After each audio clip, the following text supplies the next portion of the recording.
Hi, how's it going? This is Resident of Collinwood for YouTube. Back with the Dark Shadows video for you guys and gals. Actually, I'm here to do three. Uh, so, my first one is a character retrospective of character Tom Jennings, whose first appearance was episode 554, and it'd also be Don Briscoe's first appearance. That's who he was played by, actor Don Briscoe, or Donald Briscoe, if you've watched House of Dark Shadows. Just saying. So, who was Tom Jennings? Tom Jennings was a handyman who was related to the Collins family, as is his brother Chris Jennings. And yes, I'm going to get into some continuity here with Dark Shadows. The question is, was there continuity error committed? And I will get into this.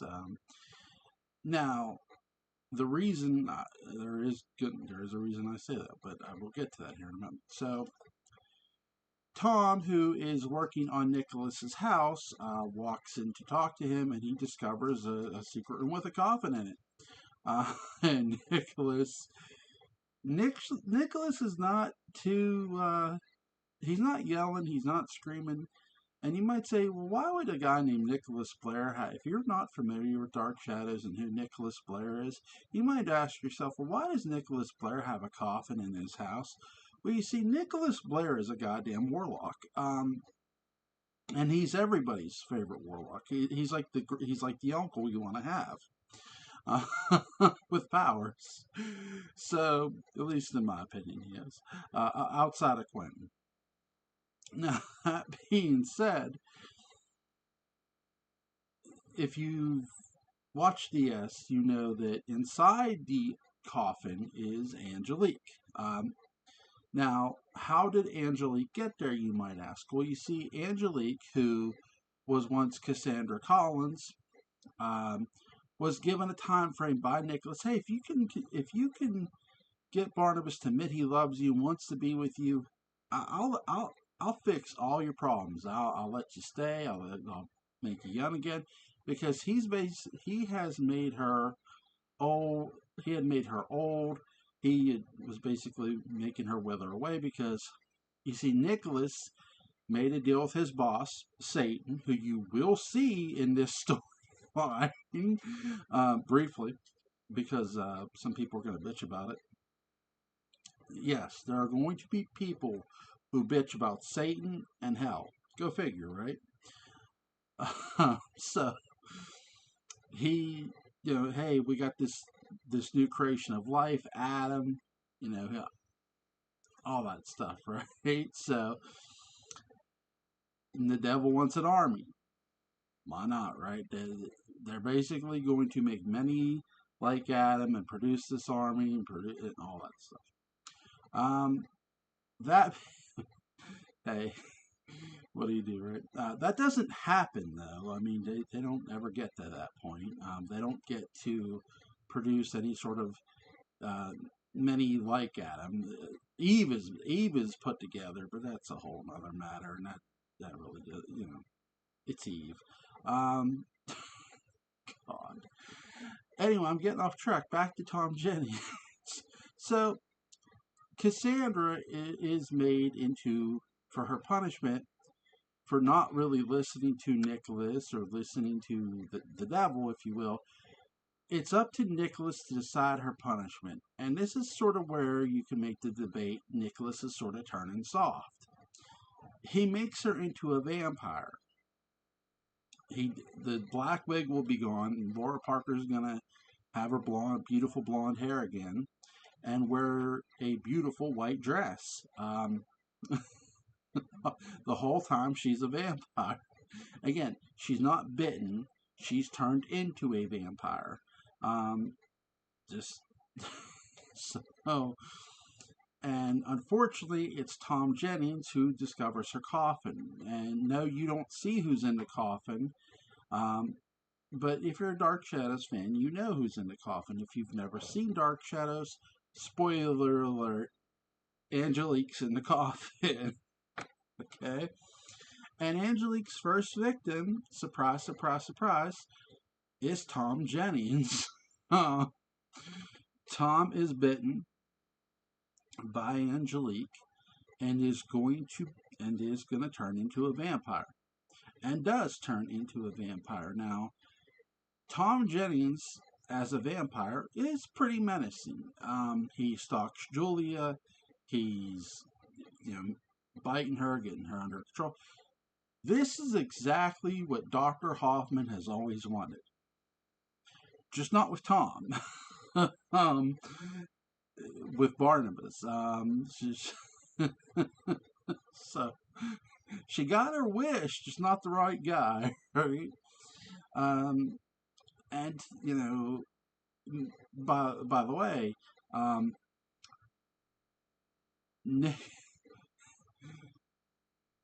Barnabas, who Julia's supposed to be helping Barnabas with certain things, um, and vice versa. This happens to Barnabas later too, where he gets not bit, where he gets bit by Angelique. So it's like they sort of they put Barnabas and Julia in a lot of sweaty situations. By that I mean situations that either cause them nearly to die or nearly to get, like, sort of get behind the eight ball in the war against Nicholas, if you will. Um, and it's other supernatural creatures that are causing this mayhem, a la Angelique and Tom Jennings. Um, Angelique is, now to be clear, Angelique is not listening to Nicholas, okay? I just want to get that out the way before I continue to talk. Now back to Tom. Tom stalks Dr. Julia Hoffman and is very successful at stalking her.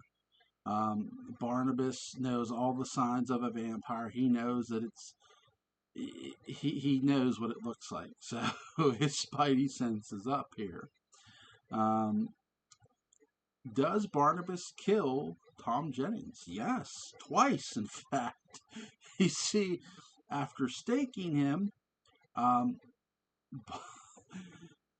after discovering his lair and staking him, Nicholas pulls out the stake and brings it back. So, just saying, it's Nicholas did not want Tom Jennings to die. And now initially when Tom's bit, Nicholas did not want to start Angelique's vampire reign with Tom Jennings. Tom Jennings just had the unfortunate luck of finding Angelique's coffin. I'm not saying Nicholas was necessarily overly sympathetic. He just sort of felt bad a bit. Just a very little bit. It's not like he was crying about him or anything. He wasn't crying about Tom Jennings' vampire turn. So the second time, I'll get into the second time Tom Jennings is killed off for good. Now, I talked about plot here. Is there bad plot continuity within this? Well, this is where your Dark Shadows gets a little strange when you get into the story arc here. Because when Tom initially is bitten by Angelique and dies, people do know he dies. They know he died of some strange disease. That's what he just died. Who is it? Who am I thinking of? Joe Haskell, sorry, who's played by actor Joel Carruthers. They ask him if Tom had any next of kin, and he says no. Now, I wouldn't blame anybody if they point out, well, this is bad plot continuity, because of course he has an next of kin. He has a twin brother. How did Joe Haskell forget about this, considering they're cousins, considering him and Tom are cousins? I'm going to say this. I went back and watched some of these episodes, and I will say the way Joe Carruthers, and I'm not giving an excuse. The way Joe Carruthers says it, he doesn't necessarily say it in a matter of fact tone to me. He more says it just almost as if to say, again, he doesn't say this specifically, but the way I read him, he's almost saying it like, well, no next of kin, but I don't know. It's very. I do think the writers should have left a lot more wiggle room here. I don't think Joel Carruthers is necessarily selling. I'm not saying this to knock Joel.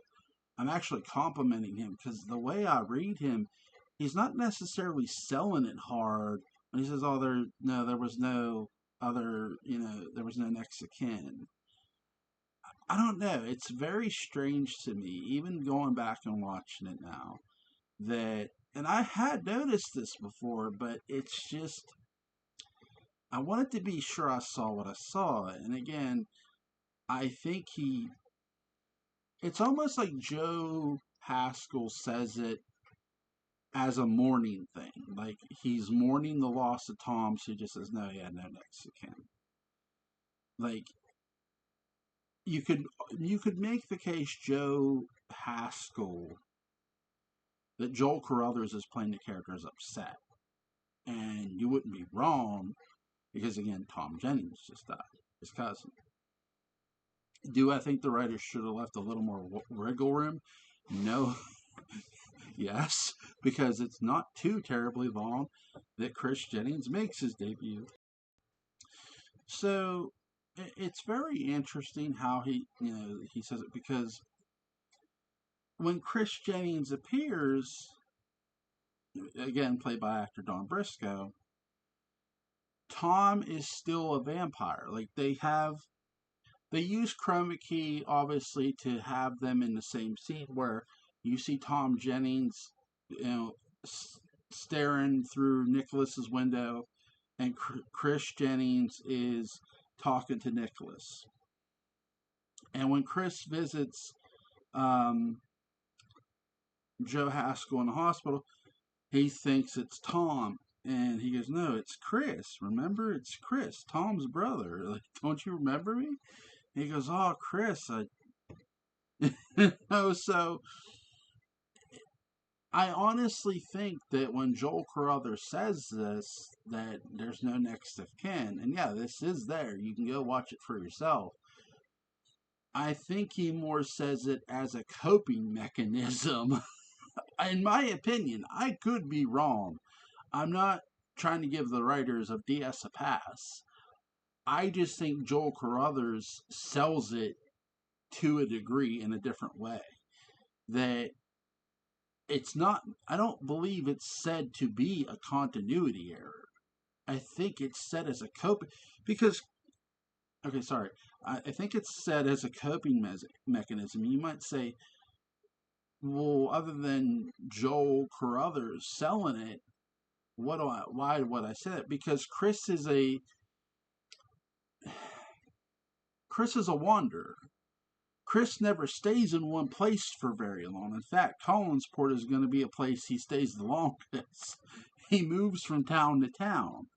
I don't know if you call that a vagabond or not. I'm not going to. But again, he doesn't stay places very long. So I could see why a relative might really not acknowledge his existence if he's not staying in places very long, not communicating with friends or family, or not even really having any much friends or family. He had a girlfriend, and well, that didn't go well, because again, Chris is a werewolf. So, and like I said, Tom Jennings is still a vampire. They still have Tom Jennings here in these scenes. So Don Briscoe is playing double duty here. There are moments where, Tom's still around. And now how does Tom ultimately meet his demise? Well, they kill Tom where you can't bring him back. He gets into the sunlight. The sun burns him up. He ain't ever coming back again. I do think it was an interesting vampire turn. I just think too that you had two vampires in a sense. You had Angelique and Tom, um, Tom Jennings. Uh, I think Laura Parker is absolutely beautiful as a vampire. Don Briscoe, Don Briscoe is a handsome dude. I have no problem saying that at all. He's a good looking man, but he does a really good job playing a vampire, victimizing Julia, causing all sorts of havoc. Um, I love the green lighting they use on him. I love the makeup they use on him for to become a vampire. Um, very, very well done by the effects team and the makeup crew of Dark Shadows, and really great job by Don Briscoe playing Tom Jennings. Again, it's his first character he gets to play. He's not, again, 11 episodes for this character. He's not long, but even though he's not long, he makes a bit of an impact. Um, him or Dirk Wilkins. Dirk Wilkins is a lot more evil, I would say, than Tom Jennings. Um, I do love how within the frame of this story, how Barnabas is basically playing detective. Well, not basically, he is. He's playing detective, figuring out what's going on with Julie when he knows all the signs in the world. So, all right. I hope you guys enjoyed this character retrospective. You guys have a good night. Bye.